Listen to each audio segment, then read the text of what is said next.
بسم الله الرحمن الرحيم. وسميتها حرز الأماني تيمنا ووجه التهاني فهنه متقبلا وناديت اللهم يا خير سامع أعذني من التسميع قولا ومفعلا. أعوذ بالله من الشيطان الرجيم. بسم الله الرحمن الرحيم والصلاة والسلام على أشرف المرسلين نبينا محمد وعلى آله وصحبه أجمعين وبعد. السلام عليكم ورحمة الله تعالى وبركاته. muna godiya da yabo ga Allah madaukakin sarki mai kowa mai komai wanda ya nuna mana yau wato a shidda ga watan biyu wato watan safar hijiran manzo sallallahu alaihi wasallam daga Makka zuwa Madina a yau shekara 1442 daidai da 23 ga watan tara haihuwar annabi Isa dan Maryam akwai shekaru 2020. Allah subhanahu da ikonsa ya bamu dama da iko a ta shirin wato zaunawa shirin fara karatu a littafin nan mai daraja mai matsayi mai kima mai falala wato ASH-SHADIBIY. Kafin mu je wato abin da ya shafi wannan littafi wanda ya kunshi a kirawoyin alkur'ani mai girma da ruwayoyin da ke tattare da kowace kira'a da kuma huskokin da ke cikin kowane wajahi da kuma taujihin da ya kamata wato wanda malamai suka yi ma kowace kalma daga cikin kalmomin Qur'ani da ke da huskoki a cikinta, to ya kamata mu san wato wane ne shi wato al-IMAMUSHADIBIY din kafin wato zama na gaba kuma mu tattauna akan abin da ya shafi wato kira'o'in da kuma asalinsu da kuma abin da ya shafi isnadinsu da abin da wato zai kara jawo hankalinmu zuwa ga kowa musu da muhimmancin aiki da su a cikin karance-karancenmu na addini da kuma fasare-fasarenmu na ayoyin alkur'ani mai girma da tafsiri. Allah ban gaji ya taimake mu. Da farko dai al-IMAMUSHADIBIY a sunansa ko kuma ce alkuniyarsa shine Abul Qasim, wasu malamai sun ce Abu Muhammad, sannan bancin wannan kuma sunansa Al-Qasim ibn Firra al-Andalusi ASH-SHADIBIY, wato dan Andalus dan kuma Shatiba wani gari ne daga cikin garuruwan kasar wato Andalus wadda ake ce ma Spain wato a halin yanzu.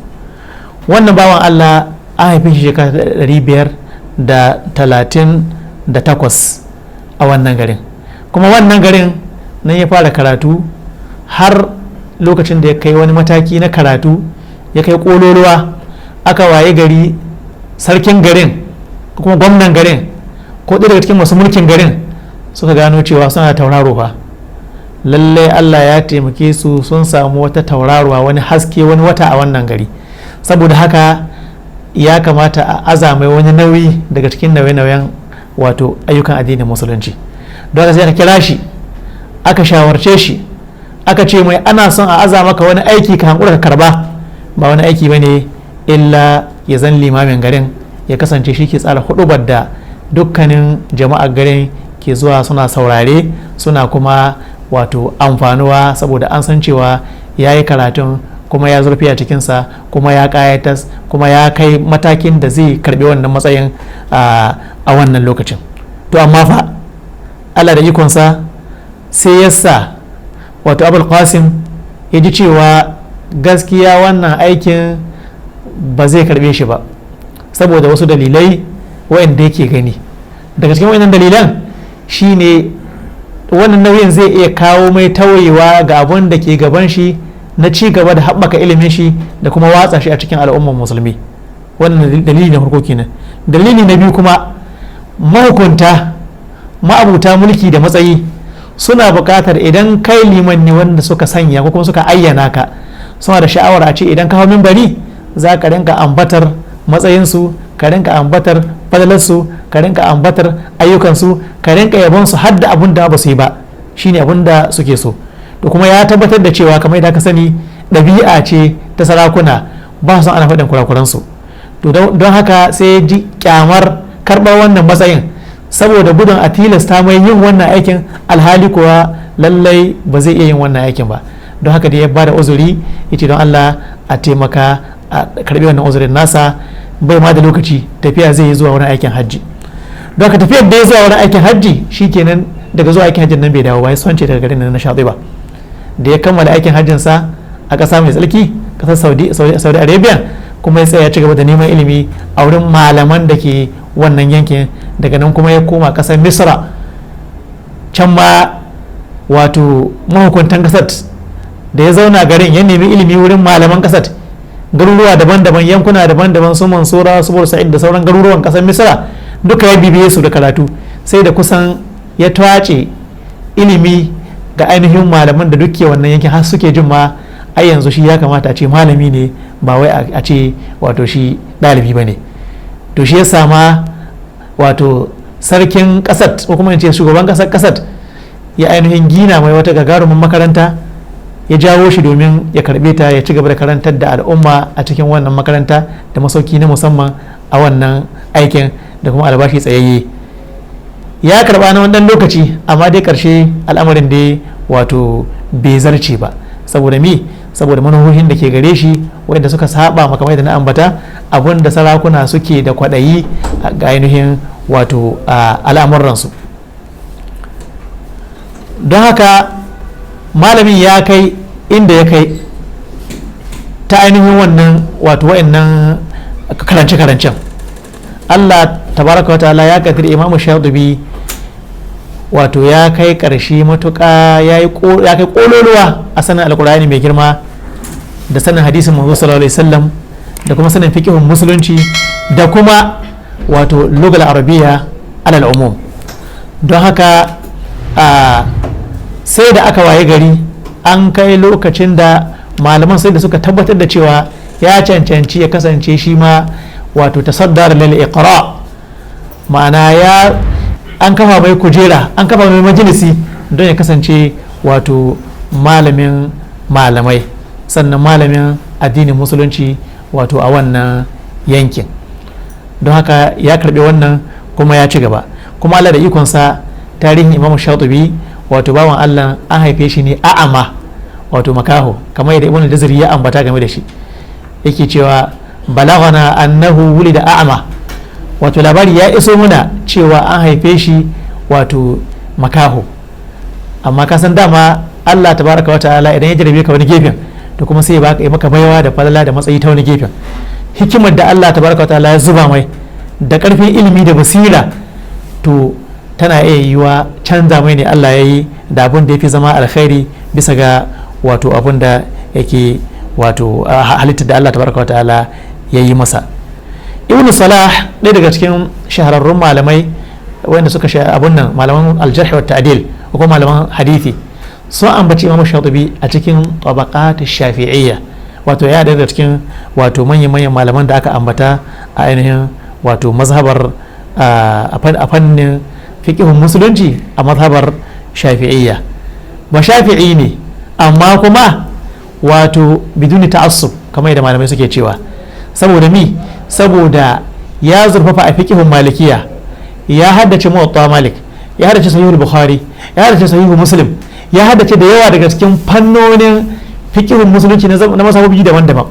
Hamma malamai suka tabbatar da cewa in ana karatun littafin sahihul bukhari ko sahihul muslim ko muwatta malik a gaban IMAMUSHADIBIY, kusan da har da shi ne ake gyaran kurakurai idan akwai su a wasu kwafi-kwafi na ainihin littafai, da ainihin har da shi ake gyaran wato nuskhohin da ke da ko tashifi ko tahrifi ko wani kuskure ne, wanda wannan ya tabbatar mana da cewa ashe dai wato malami ya kai matuka, ya kai kololuwa, ya kai karshe a fannin wato ilimin addinin musulunci da kuma karantar da shi.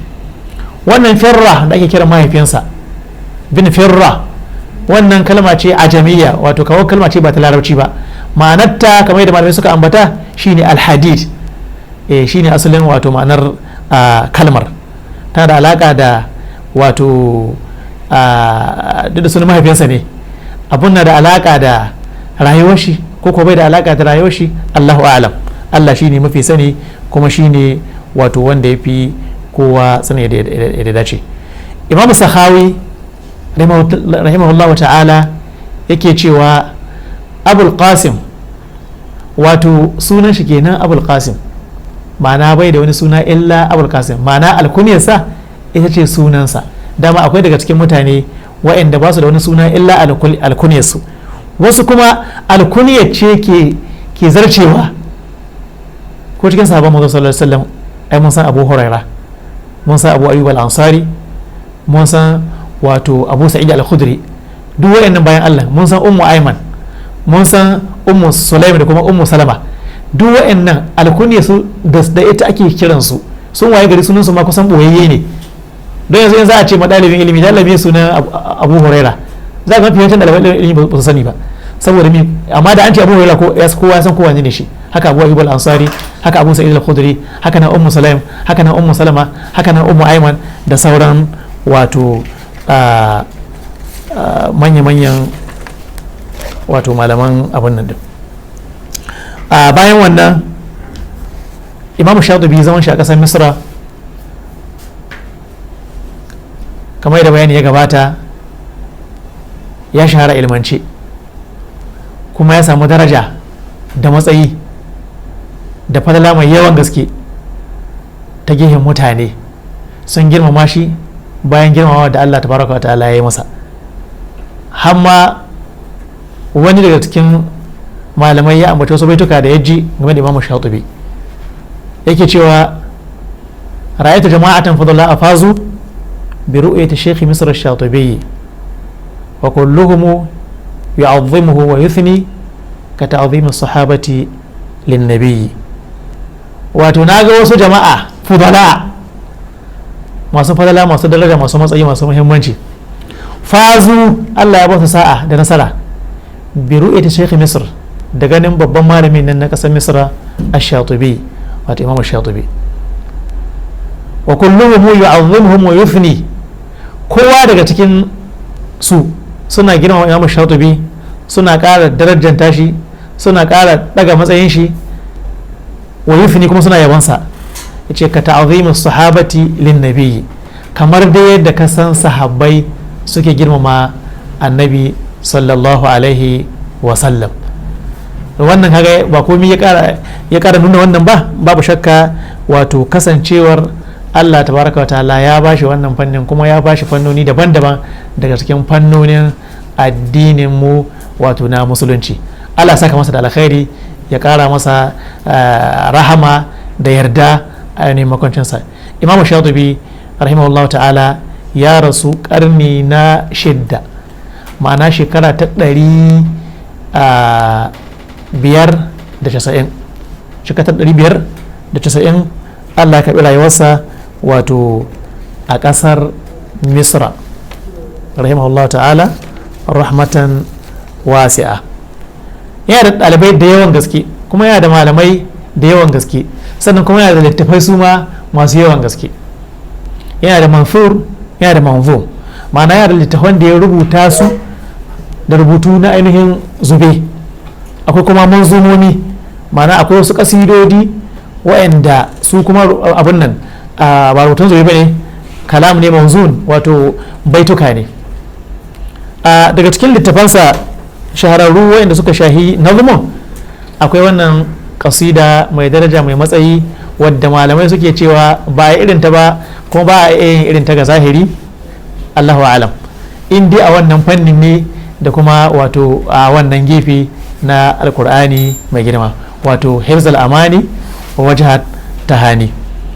Sannan bancin wannan kuma akwai daliya da yayi, wadda wannan kasida malamai suka ce duk wanda ya haddace ta to kusan ya haddace wato littafin at-tamhid na Ibn Abdul Barr, ɗaya daga cikin malaman mazhabar malikiya. Sannan kuma wato wanda ya wallafa littafin at-tamhid lima fil muwatta min al-ma'ani wal asanid, littafin sharh muwatta malik ne. Kaga wannan duk ya nuna me, ya nuna Imam Shadibiy shafi'i al-madhhab ne, amma kuma mutafanninun ne ta gefen ilimi, ta kowane gefe wato ya taba kuma ya yi zurfi a ciki, kuma sai da malaman wa'annan yankunan suka shaida cewa lallai ya cancanci ya kasance malamin kowane gefe a wannan matsayin. Allah ya kara masa daraja, Allah ya kara masa yarda. Mu kuma ɗaliban ilimi Allah ya taimake mu hankura, mu daure, mu karanci littafan da ya wallafa, mu karu da ilmomin da ke ciki, kuma haƙƙila mu amfanar da wato ɗaliban ilimi ire-iren mu. Allah ubangiji ya taimake mu.